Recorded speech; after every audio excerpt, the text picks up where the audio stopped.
después se interpretó como un supuesto techo que se iba a fijar entre el 20 y el 25%, y después el jefe de Gabinete de la Nación, Marcos Peña, aclaró que no se trataba de un techo, sino que se estaba haciendo referencia a la inflación. Hoy por hoy, en el marco de las paritarias con los docentes, ya se conoce cuál es la oferta del gobierno de María Eugenia Vidal para con ellos, ¿no? Teniendo en cuenta la primera negociación que se llevó a cabo con UDOPA y el Frente Gremial, que ya dijeron que no a un 23,6% de incremento en, digamos, distintos periodos del año hasta llegar a septiembre, o sea, segmentado.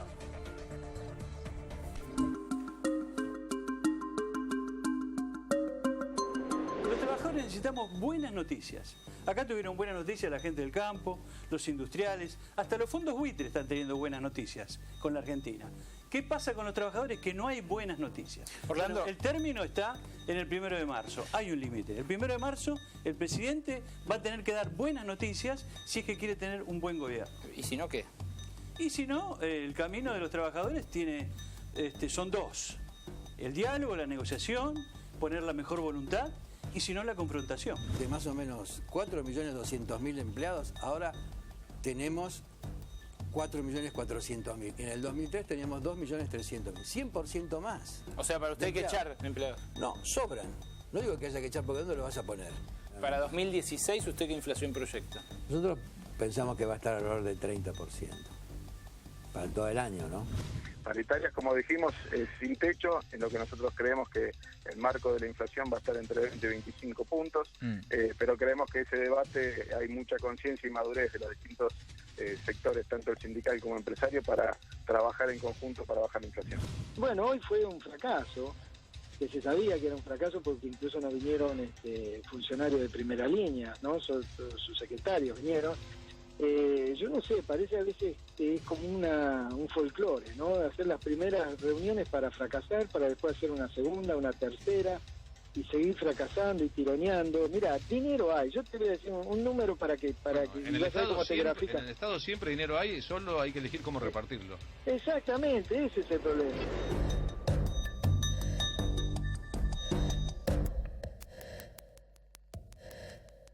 Y esto recién comienza, porque en realidad la provincia de Buenos Aires, cuando le hace una oferta de negociación en el marco de las paritarias a los docentes, también espera como referencia las paritarias a nivel nacional con los docentes.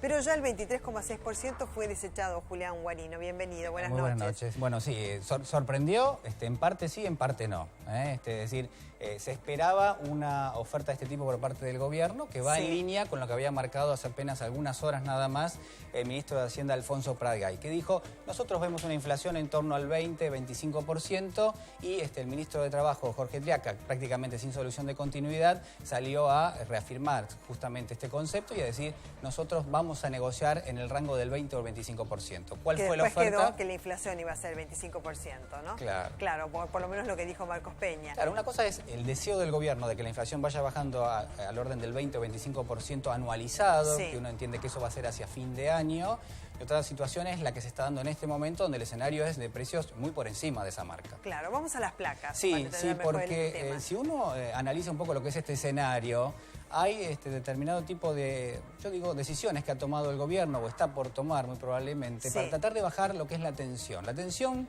por el tema paritario fue creciendo muchísimo en las últimas horas. ¿Cuáles son las 5 medidas del gobierno para frenar la tensión? Bueno, la primera está clarísimo, que es que finalmente el presidente Mauricio Macri va a convocar a los principales referentes sindicales. Vamos a ver un poco cómo se instrumenta esta convocatoria, porque aparte dijo, como dice acá textual, bueno, para la semana que viene o la otra. Claro. Entonces ya estamos avanzando entre 10 y 15 días. Sí. Y digo, puede pasar de todo en 15 días. Acá prácticamente en 1 o 2 días cambia totalmente el escenario. Entonces me parece que vamos a llegar a una reunión entre el presidente y los referentes sindicales que va a tener otros ingredientes además de los que estamos viendo hasta ahora. ¿Segunda medida? Vamos a ver la segunda, que tiene que ver con, bueno, algo que en algún momento se barajó, y no sé si recordás cuando hablábamos la semana pasada del aumento de lo que eran las tarifas de energía eléctrica, incluso en este mismo canal dijimos, bueno, prácticamente se van a anunciar sin solución de continuidad el aumento de las tarifas de gas. ¿Qué pasó en ese momento? Bueno, el gobierno evaluó que el impacto que tenía la suba de tarifas de energía eléctrica era tan relevante, tan importante, que de alguna manera dijeron, bueno, a ver, frenemos un poco y el aumento del gas anunciémoslo hacia adelante, llevémoslo un poquito más hacia adelante. Sí. Entonces, que de hecho no va a ser, digamos, de un incremento semejante al de las tarifas, digamos, también de la energía eléctrica. Porque digamos que el desfasaje entre el costo real y las tarifas que se estaban cobrando no es tan grande no es tan en grande. el caso del gas. Claro, en el caso del gas el impacto muy fuerte es para, sobre todo para el interior del país, donde se habían presentado recursos de amparo, recordemos, para lo que era la quita de subsidios que ya había instrumentado el gobierno anterior en el año 2014 y que impactó fuerte en la ciudad de Buenos Aires y en el conurbano, pero no así en otras provincias que directamente siguieron con subsidio. Entonces, está planteado este aumento, va a generar más inflación, me parece, porque siempre que te sube la energía, Belén, vos sabés perfectamente que aumenta. Se traslada a precio. Sí, ya. Entonces el gobierno dijo, bueno, vamos a postergarlo un poco. ¿Para cuándo? Y lo más probable es que sea fines de febrero o quizás se avance un poquito más también. Ah, mira vos. Se lo deje. Y bueno, lo otro tiene que ver con las tasas de interés. Un tema un poquito más financiero. ¿Qué hacía el gobierno hasta ahora? Te subo la tasa de interés, te pago más por el plazo fijo para que no estés pensando en irte al dólar. Vos quedate en pesos, que eso es de alguna manera lo que te va a convenir. ¿Qué pasó? El gobierno se dio cuenta que si subía demasiado las tasas de interés, se enfriaba la economía, la gente deja de pedir crédito, el dinero se guarda permanentemente en los bancos, le viene bien porque baja un poquito la inflación, pero al mismo tiempo, en una economía que ya de por sí va a consumir menos, si vos subís demasiado la tasa, generás una recesión de inmediato. Entonces empezaron a bajar, llegó al 38%. Sí. ¿No? Siempre decimos, cuando la tasa está demasiado elevada, no es un problema de si te metes o no te metes, es que algo está pasando. Claro, entonces, claro. Digo, ahí por eso te están tentando para poner plazo fijo. Claro, claro, atención. Entonces fue bajando la tasa de interés y de alguna manera eso es lo que propone el gobierno, es decir, bueno, que se reactive un poquito el crédito. A ver, la tercera medida. Bueno, yo creo que este es el tema, hasta te diría uno de los temas del día. Hay un debate muy fuerte. No, digo, adelantar, porque adelantar a que porque si era para tratar en el Congreso de la Nación con las sesiones ordinarias que empiezan en marzo, un proyecto de ley. Impuesto a las ganancias. A mí me encantaría que ya lo hagan ahora. Te digo por qué, porque pagaría menos. Esto es un poco lo que dijo Lilita Carrión, ¿no es cierto? Claro. O sea, es injusto que aumenten las tarifas sin haber elevado el mínimo no imponible. Es más, ella lo llevó a 47.000 y pico de pesos. Fíjate que es muy relevante lo que estás contando, porque yo creo que define a las claras lo que es la estrategia del gobierno. ¿Cuál es la estrategia del gobierno? Lo pongo a Massa de un lado y la pongo a Lilita Carrión del otro. Y que de alguna manera me peloteen con el tema de ganancias. Es decir, que me tiren propuestas, que me critiquen por el tema de ganancias. No me dicen nada respecto a lo que es la negociación paritaria. Me dicen más algo que a mí me interesa. ¿Provocado, consensuado? No, yo no sé si está consensuado. Digo que al gobierno no le molesta tanto que le hablen de ganancias como que le hablen de alguna manera, un marco de negociación paritaria que del lado del presidente Macri tendría que estar en torno al 20-25% y del lado de los sindicatos claramente por encima del 30%. Está bien, vos hablás de adelantar, pero ¿adelantar qué quiere decir? ¿Antes de las sesiones ordinarias? Se estudia generar algún tipo de decreto para modificar de hecho lo que es el impuesto a las ganancias. Si eso es por decreto no se van a oponer, ¿no? Y no se van a oponer, sería una medida interesante, el gobierno se la estaba reservando para la negociación de paritarias, es decir, bueno, cerrame en un 25 y yo te doy la modificación de ganancias. La verdad que todo eso casi es historia. Claro. Porque en los hechos la tensión subió tanto que quizás tengan que sacar esta carta, por lo menos, y anunciar la modificación de ganancias. Hay que estar atento. A ver, la cuarta medida. Bueno, ampliar la asignación universal por hijo a los monotributistas. Otra que va en el mismo sentido. ¿Qué hace el gobierno? Trata, yo te diría, de separar un poquito lo que son los grupos de interés. Es decir, por un lado, aquellos que pagan ganancias. Por otro lado, los monotributistas, que son los grandes olvidados en el esquema de lo que son las asignaciones. ¿Por qué? Bueno, porque el que paga ganancias puede deducir lo que es lo que son las cargas de familia, es decir, los hijos, tu cónyuge. Aquel que está fuera del sistema, que está con un trabajo que no es en blanco, que es en negro, también recibe asignación universal por hijo. Son más de 3,5 millones de chicos que reciben menores de 18 años. ¿Y quiénes faltan? Bueno, los autónomos y los monotributistas. No estaban en ningún esquema. Bueno, ahora se los va a incorporar. Se calcula que 400.000 chicos podrían cobrar la asignación universal y el gobierno también tiene esa carta que la quiere sacar a relucir en cualquier momento. Desde ya. ¿La quinta medida y última? La última, bueno, muy importante. Se hizo en Brasil reducir el IVA para los alimentos de la canasta básica. Impacta de lleno en lo que es, yo diría, el poder adquisitivo de las familias. Muchas veces se dijo, pero no se hizo. Es muy difícil, porque ¿qué implica esto? Que el gobierno tiene menos porque plata. el IVA es de tan fácil recaudación. Claro, ¿no? claro. De hecho, El fisco siempre... siempre lo utiliza, claro. El IVA es fantástico. El para IVA es un recaudar. impuesto totalmente a lo que es el consumo, mientras que hay otros impuestos que son mucho más difíciles de cobrar para el gobierno, como el impuesto al patrimonio, mismo el impuesto al trabajo es bastante complejo. Y la idea con esto, en general, tiene que ver con reducir el IVA, implicaría para los empresarios de los alimentos un colchón de rentabilidad. ¿Qué significa? Que bueno, que si tenés que subir los precios hacia adelante, el gobierno le va a decir, mirá, como te estoy haciendo una reducción del IVA y vas a tener un consumo fuerte, vos perdonanos ese incremento a lo largo del año y ayudarnos a bajar la inflación. Claro. Se hizo en Brasil, se eliminó directamente el IVA de los alimentos, funcionó bien porque el gobierno exigió una baja de hasta el 10% en todos los rubros que participaban de esa canasta. ¿Quiénes están hoy para debatir sobre este tema? Se encuentran Leonardo Fabre, secretario general de APOPS, Pedro Baiseico, quien es secretario general de SUTNA, de Neumáticos, José Riganer, secretario general de FETERA de Energía, de la CTA Autónoma, y Romina del Pla, secretaria general de SUTEBA de La Matanza. Empiezo por vos, Romina, teniendo en cuenta ese 23,6% que rechazaron hoy. O sea, UDOPA y el Frente Gremial con quienes se reunieron pretendía un aumento del 35% y llevar aproximadamente el salario mínimo inicial a 8.500, 9.000 pesos.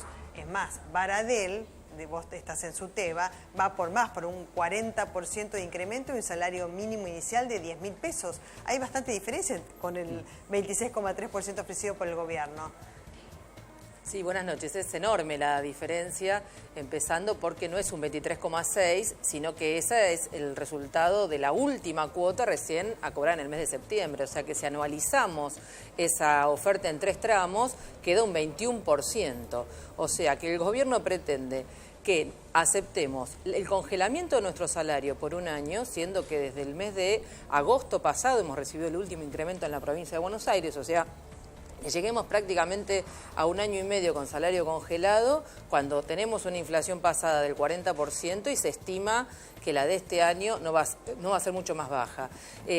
Para hablar de números concretos, la Universidad de Rosario ha calculado la canasta básica alimentaria en estos últimos días en 19.000 pesos. ¿19.000? 19.000.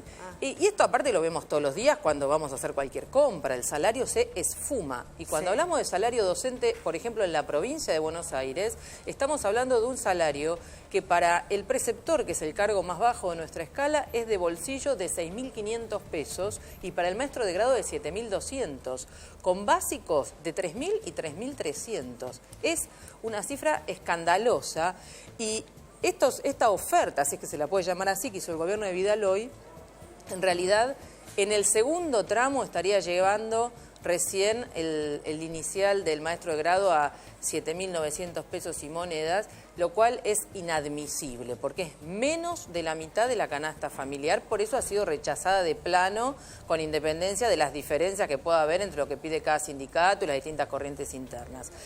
Hoy en la mesa los sindicatos plantearon 10.000 de inicial. Nosotros de las seccionales multicolor incluso planteamos que esos debieran ser 10.000 de básico, porque justamente tenemos una anomalía que es la composición interna del salario y que el inicial no puede ser menor que la canasta familiar. Digamos, teníamos la estimación vieja de 15.000 pesos de canasta familiar, indudablemente ya hay que empezar a discutir la actualización. Pero además, en el debate de la paritaria docente es muy compleja porque a nivel nacional, vos mencionabas los 8.500 pesos de mínimo, eso es lo que se plantearon los sindicatos nacionales como piso del salario del maestro de grado a nivel nacional. Hoy ese piso es de 6.060 pesos, que es realmente irrisorio, y hay una gran cantidad de provincias que cobran ese mínimo. Lo que está discutiéndose en la paritaria nacional es justamente dónde se coloque, cuál es el porcentaje de ese mínimo. Nosotros consideramos que incluso en esos términos el 40% es insuficiente, porque llevarlo a 8.500, que sería el 40%, es condenar a la gran masa de la docencia a una situación de no poder llegar a cubrir los costos mínimos de la canasta familiar. Sí, para llegar a fin de mes. Bueno, claro, además, y luego está la composición interna del salario, disculpame, que es este tema del básico. Nosotros entendemos que a nivel nacional hay que discutir un básico unificado, porque si no, luego cada provincia tiene su conflictividad interna y su situación de que los docentes de las provincias del norte y demás son las que quedan... Claro, quedan completamente... No siempre fue así, no.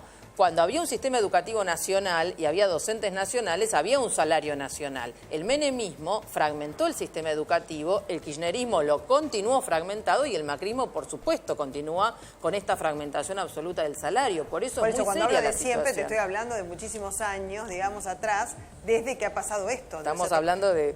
¿Cuántos estamos hablando? 20 y pico de años. De 20 años, claro. Pero justamente lo que queda pendiente es la renacionalización del sistema educativo y que volvamos, digamos, a discutir un salario nacional docente. Pero justamente cuando aparte hablamos de la situación educativa no hablamos solamente del salario, ¿no? Sí, y bueno, vamos a hablar todos porque así distribuimos los tiempos, ¿no? Justamente ayer nosotros les dimos la información de que iba a haber una reunión de parte de ATE, de la Asociación de Trabajadores del Estado, y que iban a definir un paro con movilización, que ya estaba definido y pusieron la fecha del día de hoy, que es el 24, que es por 24 horas. Así nos adelantaban ayer en la noticia del día, cosa que se concretó en el día de hoy a través de asambleas, que además es paro y movilización. Fabre, se vienen movilizaciones, se vienen paros, usted que está con Moyano, y Moyano advirtió sobre probables medidas de fuerza. Tenemos pendiente una reunión de Consejo Directivo, la primera del año, que seguramente va a suceder en los próximos 7, 8 días, pero todavía no tenemos definido ni cerca una medida tan importante, ¿no? Sí estamos analizando esta situación, estas dos situaciones que tenemos los trabajadores. Uno es el caso emblemático de los docentes, y otro el caso de los trabajadores afectados por el impuesto a las ganancias. Si se produjera una modificación rápida del impuesto a las ganancias, como se está diciendo, afectaría directamente a la futura negociación paritaria. ¿Y se aceptaría, por ejemplo, por decreto, les pregunto a ustedes, ¿no? un adelantamiento del tema? Por supuesto, ¿no? Es buenísimo que suceda eso, porque por decreto se decidieron otras cosas a favor de otros intereses. Aguaseco y Arrigane, les pregunto. Nosotros lo que planteamos es que tiene que haber un proyecto de ley que modifique el tema de las escalas, o sea, estamos de la época de Machinea con el tema de las escalas esta bendita, y por más que por decreto, que solamente se puede hacer de subir el mínimo, después queda afectado el resto de la población de trabajadores por ese sistema que es totalmente injusto. Así Para eso que hay que esperar a marzo, sesiones ordinarias. puede convocar a extraordinaria y puede mandar un proyecto de ley. Fue lo que se comprometió. Ahora, la velocidad que ha tenido este gobierno para resolver el tema de los exportadores ojeros no viene en la misma dirección con los trabajadores, ¿no? ¿Arrigane? Exactamente lo mismo. Este gobierno tiene una política estrictamente liberal que tiene como objetivo bajar los costos laborales, y para eso no solo se vale de las decisiones de carácter económica, sino que también desarrolla como objetivo la modificación de las relaciones laborales, solamente con el objetivo de poner en consonancia el valor de la mano de obra en función del mercado internacional. Y a partir de así es que ha adoptado las medidas que adoptó. O sea, ¿qué hizo primero? Le facilitó todos los sistemas de ganancia al sector empresario. Mantiene los subsidios a las petroleras, por ejemplo. Y la estamos pagando todos los argentinos, la está pagando el pueblo.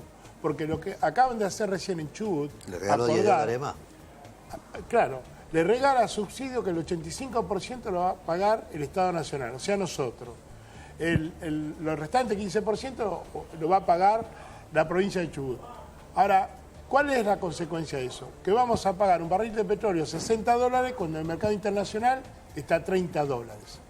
Ahora, se habla del proceso inflacionario y se nos pretende llevar a una discusión donde tengamos que ser serios, que tengamos que ser responsables y no pidamos más del 20-25%. El proceso inflacionario, como bien decía la compañera, es un proceso inflacionario que está arriba del 35-38%. La perspectiva de este año es exactamente igual. Si uno toma la perspectiva de diciembre y de enero, estaba en una proyección del 35% más. Pero todavía no se incorporó a esa proyección el aumento de las tarifas eléctricas, que los cuadros tarifarios, algunos se incrementan el 300%, pero el otro se incrementa el 700%. Pero eso es solo mirar Capital Federal. En el interior, alguien que consume 300, 400 kWh bimestrales paga 400, 500 y más pesos. Si eso se incrementa, no en el 300, en el 100%, ese usuario va a pagar 800 o 1.000 pesos en el bimestre. ¿Quién puede soportar esto con un incremento de discutido en paritaria del 20%, 25%? No tiene ningún sentido. El objetivo es simplemente concederle a los sectores multinacionales y ricos y que el pueblo sea el que pague. Este no es el camino. ¿Y qué es lo que necesitamos? En realidad, debería hoy definirse el salario mínimo vital y móvil. ¿En cuánto tendría que estar, piensan ustedes? Sí, esto tiene que estar, el salario mínimo vital y móvil, depende si se toma en base a la ley, que es una persona, un individuo, o si depende si es familiar. Si es familiar, tiene que estar cerca de la cifra que decía acá la compañera, tiene que estar entre 18 y 19 mil pesos. 19.000 ustedes coinciden. Pero eso es básico, porque eso es lo que permitiría... Una familia tipo, ¿no? El matrimonio y 2 hijos. Discutir el aumento salarial, digamos, de ese lugar. No al revés. Primero se hace toda la paritaria, después se llama el Consejo del Salario y se resuelve en 5 minutos, porque rápidamente se ponen de acuerdo allí, para terminar castigando a los trabajadores y establecer un salario mínimo vital y móvil que no alcanza absolutamente para nada. Lo que pasa es que normalmente se hace al revés, ¿no? Claro. A fin de año se discute teóricamente el mínimo vital y móvil, que normalmente está muy consensuado después de las paritarias. La verdad que estamos ante un cambio de gobierno, estamos ante una situación distinta, con métodos políticos distintos, donde vemos que también se está, y es normal que pase, que se está haciendo una cuestión de prueba y error. Ya vemos cómo se toman decisiones, después se retrocede, por eso que es tan importante la organización del movimiento obrero, donde con la experiencia que ya tenemos podemos ir poniéndole freno a algunas medidas y a algunas opiniones así un poco livianas que se han dado en los primeros días de gobierno. A ver, ¿cuál sería el poder que tienen los sindicatos hoy por hoy para negociar? Porque acá también tiene que ver con una puja, ¿no es cierto?, de poder y de fuerzas. Bueno, en principio hay una... Romina, también puedes participar, o sea... En principio hay una cultura en estos últimos años que se ha generado de participación y de discusión y también de diálogo. Y en este momento, por ejemplo, en el caso nuestro, ante esta situación de la inmensa cantidad de despidos que hay en el sector público y también empieza a haber en el sector privado, y esta cuestión de querer ponerle límite a la discusión salarial, y aparte tenemos que esperar lo que va a pasar en marzo con los tercerizados del Estado, que puede ser una situación que se agrega a la cuestión de los tarifazos en el sector eléctrico, y por más que se atrase un poco la cuestión del gas, a fines de febrero o en marzo también es un tema candente. Entonces, en el caso nuestro, de la CTA de los Trabajadores, hemos decidido un plan de acción, una medida, una jornada de lucha durante el mes de febrero que la trataremos de hacer coincidir con la mayor cantidad de sectores, con la idea de ponerle un freno a esto, un llamado de atención al gobierno y que empiece a tener la misma velocidad que ha tenido para los sectores corporativos y las grandes corporaciones, que empiece a tener la misma velocidad para atender la demanda de los trabajadores. ¿Van divididos los sindicatos? No, hay que trabajar para unificar. Las políticas nos afectan a todos por igual, sin distingo a donde uno pertenezca. Y esto, digamos, es una verdad de perogrullo, pero forma parte de una realidad. Para eso, digamos, no hay duda que hay que establecer iniciativas políticas que nos permitan agruparnos con todos los sectores que se ven afectados con estas iniciativas. Sobre todo porque este gobierno, como bien se dice acá, ha priorizado resolver la rentabilidad de los poderosos, de los ricos, de los grupos multinacionales, y la respuesta no es igual para el conjunto del pueblo ni de los trabajadores. Es más, ahora se declaró la emergencia energética. En la emergencia energética lo primero que se hace es subir las tarifas, porque se trata de demostrar que la crisis energética era porque no había un precio adecuado a la tarifa. Eso es mentira, porque aquí no se le está exigiendo nada a los grupos multinacionales que recibieron cientos de miles de millones de pesos en subsidio y no se le está preguntando qué hicieron con ese dinero, dónde lo giraron, por qué no lo invirtieron y ahora, ¿en dónde van a invertir? ¿En cuánto tiempo? Usted imagínense, una emergencia energética por 2 años que lo que nos está diciendo es que si aumenta la tarifa, ahora lo que ha incrementado y se va a seguir incrementando, dentro de 2 años capaz que tengo continuidad y seguridad en el servicio eléctrico.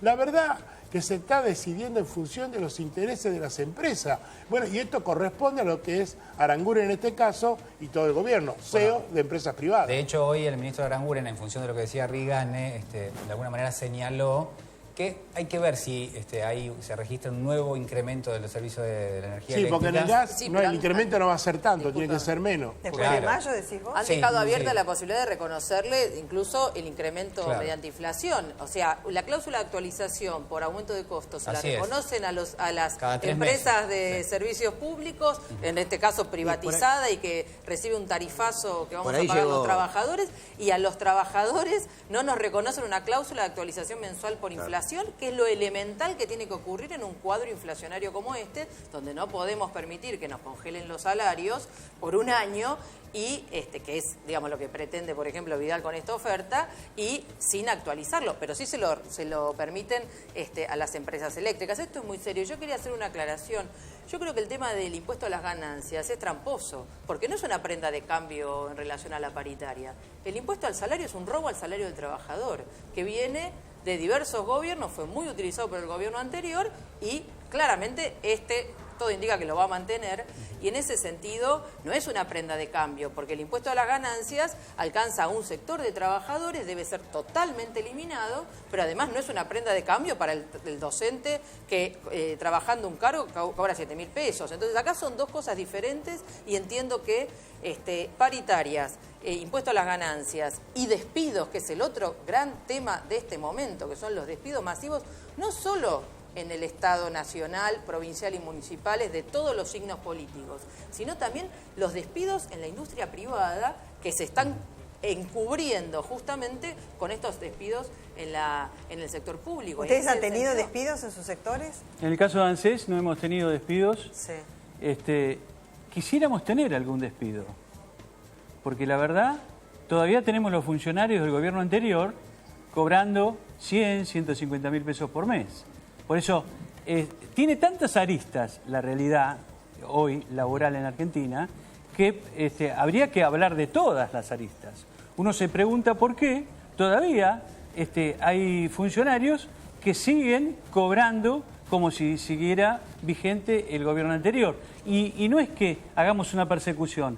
El funcionario elegido políticamente termina su mandato político y se tiene que ir. Esto hasta hace algunas décadas atrás pasaba normalmente. Ahora no, se atornillan en los sillones y resulta que se analiza si se despide a los trabajadores de base y no se despide a estos tipos que se atornillan a los cargos que ya no tienen porque han sido separados, pero siguen cobrando estos dineros. En ANSES está pasando eso. Por eso nosotros no vamos a permitir ningún despido de base, ningún despido de base. Somos apenas 16.000 trabajadores para todo y para 400 bocas de atención al público. Para que tengas una idea, España con la misma cantidad de habitantes tiene 50.000 trabajadores, el sistema de seguridad social. Nosotros tenemos 16.000 y aparte a veces trabajamos de inmobiliaria con el plan Procrear con el plan Progresar, estamos en el plano educativo. O sea, los trabajadores de ANSES hacemos de todo.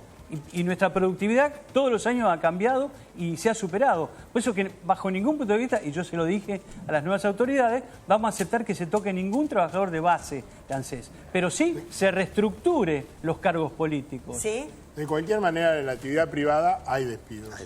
Y además de haber despidos hay suspensiones, y también otro objetivo claro es desarrollar la productividad. ¿Y eso qué significa? Chica de personal, no estableciendo la política de ingresos que se necesitan, y por otro lado incorporando tecnología para lograr esa mayor productividad con menos personal. Esto está claro. También tenemos Paraná Metal en Villa Constitución, que la cerraron, y es una fábrica de autopartes, y esto ¿por qué no se fabrica en Argentina y se lleva fronteras afuera? Porque en definitiva lo que no se está dando prioridad al desarrollo industrial. Digo esto como ejemplo. Entonces nosotros ensamblamos nada más. Y esta no es una manera que crezca precisamente un modelo productivo que habría que cambiarlo, que no debería basarse en la sojización, que no debería basarse en la contaminación, que no debería basarse en la megaminería, que no debería basarse precisamente en un proceso que no desarrolle industria al interior y que por lo tanto, con esta idea de competir y de exportar, terminamos nosotros con este esquema donde hay que reducir el costo laboral. Y para reducir el costo laboral hay que cambiar las reglas de juego desde el punto de vista de lo que es, digamos, las leyes. Entonces, Hoy, ¿qué se nos dice? Hay que discutir salario por productividad. Esto es volver a caballo. Esto es estar en la década del 90. Nosotros no podemos discutir salario por productividad porque arrancamos de un lugar muy desigual. Los empresarios, las multinacionales, la corporación, como acá se señalaba, se le dio de movida una serie de restitución de ganancias que no se hace con los trabajadores. Absoluta desigualdad.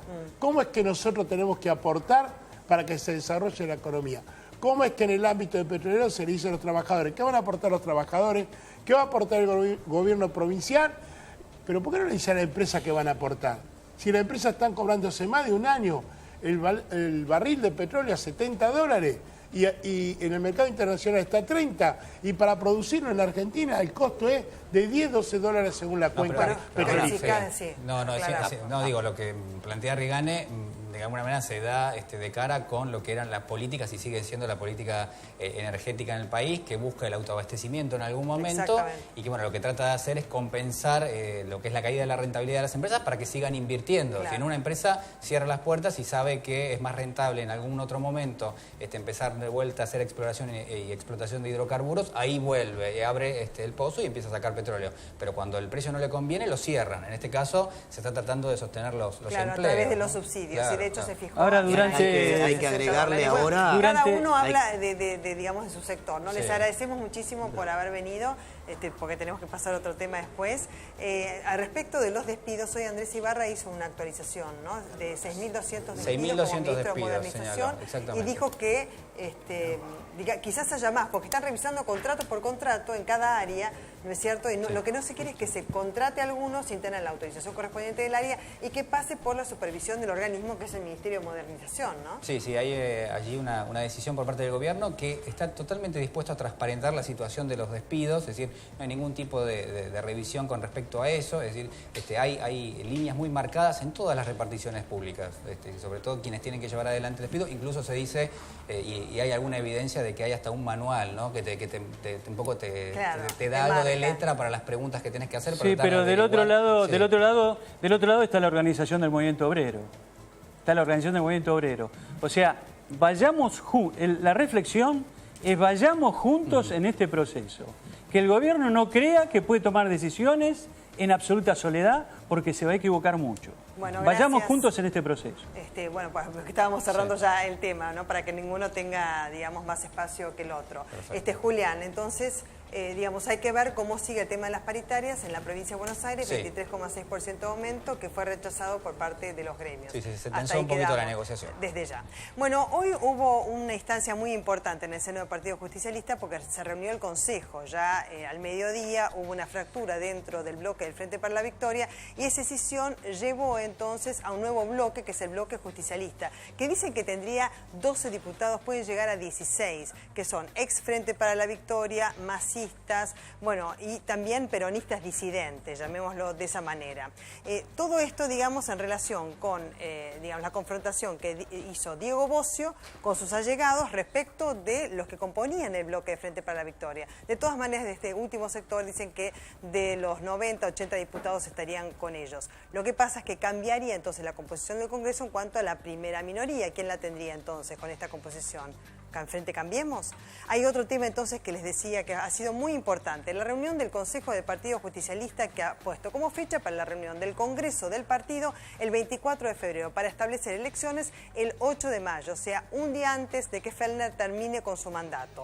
Hay dos líneas. Uno es los que buscan la unidad, ¿no es cierto? Ahí les diría que está Gioja, digamos, como mejor representante de todos ellos, el ex gobernador de la provincia de San Juan y actual diputado nacional. Después están Urtubey, Scioli, Capitanich como candidatos muy fuertes también para ser presidentes del Partido Justicialista. El tema es, ¿el Partido Justicialista podría ir a internas si no llega a una lista de unidad? Estas internas tienen un costo financiero y además hay que lograr adhesión para cada uno de los candidatos respecto de todos aquellos que lo siguen al Partido Justicialista para lograr ser presidentes del partido. En esto estamos, en un proceso de normalización, porque si no, la justicia va a intervenir el partido. Bueno, es una reunión convocada para fijar la fecha de elecciones partidarias que nos va a permitir renovar las autoridades del Consejo Nacional del Partido Justicialista, así que, bueno, esperamos sin duda que cumplir con eso, con que se fije la fecha en donde todos los afiliados del justicialismo sepan cuál va a ser el día en que se van a elegir las autoridades partidarias y por el otro lado también que con claridad se fije la fecha del Congreso, que es el que tiene que elegir la Junta Electoral, y a partir de eso seguramente se generará el debate, ¿no? Usted tiene una amplia experiencia parlamentaria. ¿Qué opina de lo que pasó hoy con el bloque? Mire, nunca es una buena noticia cuando un diputado se va del bloque. Digamos, esto es así. Yo he sido presidente del bloque y he tenido en otros momentos situaciones de diputados que se fueron del bloque. Nunca es una buena noticia, sobre todo no para el bloque, porque el bloque no va a estar más debilitado. Hay un núcleo mayoritario de compañeros, contundentemente mayoritario de compañeros que se quedan dentro del bloque del Frente para la Victoria, que conduce Héctor Recalde. El problema es la mirada, hay que ponerla en aquellos argentinos que votaron en octubre y en noviembre al Frente para la Victoria, que votaron a muchos de estos compañeros que hoy son diputados, digamos, y esos compañeros diputados establecieron un contrato electoral con los argentinos. Y bueno, me parece que ese contrato electoral hay que sostenerlo y hay que cumplirlo y llevarlo adelante. No creo que yéndose del bloque del Frente para la Victoria estén cumpliendo con esa voluntad de ese 48%, 49%. ¿Hay traidores? Yo no hablo de traidores, digo simplemente mi análisis sobre lo que creo que pasó, digamos. Yo tengo una posición personal que la he dicho en todos lados. Yo creo que lo mejor que le puede pasar al Partido Justicialista es que Cristina Fernández de Kirchner presida el partido. Me parece que no hay otro dirigente político que tenga el liderazgo que tiene Cristina, que genere el afecto y la empatía y la simpatía que tienen los adherentes y los afiliados del Partido Justicialista para con Cristina. Rechazo a la despedida del sector público y sector privado, respaldar las negociaciones de la paritaria libre sin techo, y de eso fundamentalmente los temas centrales. ¿Cómo interpreta la decisión de estos diputados de dar un paso al costado? No se habla. Mira, acá lo que se habla fundamentalmente, un debate intenso, de defender a los trabajadores del sector público y privado que ven afectados lo que es el corazón de una organización económica, que es el empleo, la dignidad y lo que hace esto en el seno de una familia. Eso que seguimos con preocupación, el aumento de las tarifas, que ha sido de una envergadura que seguramente, bueno, esto también va a ir afectando la evolución de la economía. Ustedes saben que cámaras empresarias como CAME han dado a conocer la baja de las ventas en el comercio, sectores industriales que están despidiendo, suspendiendo gente. Bueno, nosotros queremos hacerlo esto de una manera de contribución. Le vuelvo a repetir, más allá de todas estas cuestiones políticas, usted hace referencia, hablemos de las cosas concretas. Y las cosas concretas es donde me parece que con prudencia, con responsabilidad, con espíritu de colaboración, tenemos que marcar. Cuidado que con lo que está pasando en el seno, hoy un diario reflejó más de 30.000 despedidos ya en el sector privado, la construcción, y en este contexto internacional tenemos que fortalecer. Mire, lo que hablamos es del aumento de los precios y la baja del poder adquisitivo y la baja nivel de vida. Y nos preocupa las tarifas, y nos preocupa el trabajo. El gol del peronismo. Yo quiero coherentemente defender y acompañar a la gente que en toda su buena fe y buena intención nos